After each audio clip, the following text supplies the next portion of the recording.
Seorang remaja berusia 17 tahun di Texas, Amerika Serikat harus dirawat 10 hari di rumah sakit menggunakan alat yang menopang fungsi paru-parunya. Hal ini disebabkan oleh rokok elektrik atau biasa disebut dengan vape. Pada awalnya, Triston terbangun dari tidurnya dan kemudian muntah-muntah pada suatu pagi di bulan lalu.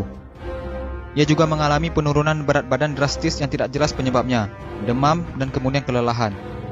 Remaja tersebut kemudian dilarikan ke rumah sakit. Pada awalnya dokter mengira kondisinya mirip dengan pneumonia. Namun setelah melakukan CT scan, ternyata hasilnya negatif. Kondisi Triston semakin memburuk, paru-parunya gagal berfungsi secara mendadak. Remaja itu pun harus diintubasi atau dimasukkan tabung endotrakeal melalui mulut atau hidungnya untuk menghubungkan udara luar dengan kedua paru-parunya agar paru-parunya tetap bisa berfungsi dengan baik. Seluruh tim medis mencurigai bahwa vape yang diakui oleh Triston telah dikonsumsinya sejak di kelas 8 diduga menjadi biang kerok gagalnya paru-paru Triston. Kami tidak tahu secara pasti apa yang dilakukan oleh Triston, namun ada laporan literatur tentang pneumonitis, hipersensitivitas akibat vaping, kata dokter yang menangani Triston, yaitu Dr. Suzanne Whitworth, dikutip dari Daily Mail. Setelah 10 hari diintubasi, paru-paru Triston kembali pulih, walaupun ia masih harus berjuang keras untuk bernapas dengan baik. Ia bahkan harus kehilangan 13 kilo berat badannya, dan otot kakinya menjadi melemah. Triston juga bahkan harus belajar berjalan kembali.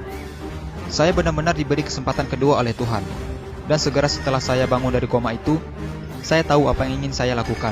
Saya tidak ingin mengulangi kesalahan yang sama untuk menghisap vape, kata Triston. Triston berjanji bahwa dia tidak akan nge-vape lagi dan akan menyarankan kepada teman-temannya untuk membuang vape mereka. Kenapa vape berbahaya?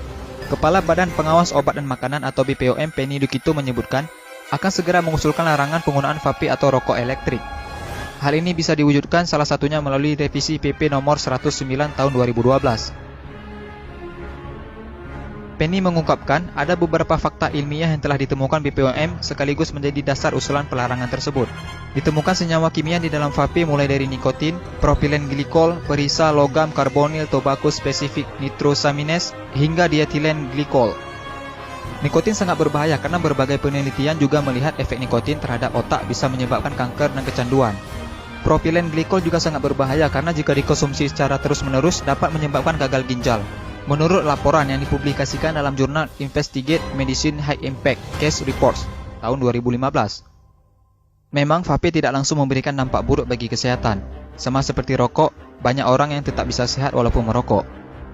Nah, sebaiknya kita mulai menjaga kesehatan paru-paru kita dengan tidak menghisap vape atau rokok. Semoga video ini bermanfaat dan jangan lupa di-share juga sebanyak-banyaknya agar teman-teman kalian tidak ketinggalan informasi penting ini. Dan jangan lupa juga sukai Mozaik Karim lalu klik tombol ikuti lalu klik sekali lagi tombol ikuti lalu pilih lihat dahulu agar kalian tidak ketinggalan video-video menarik lainnya setiap hari. Terima kasih.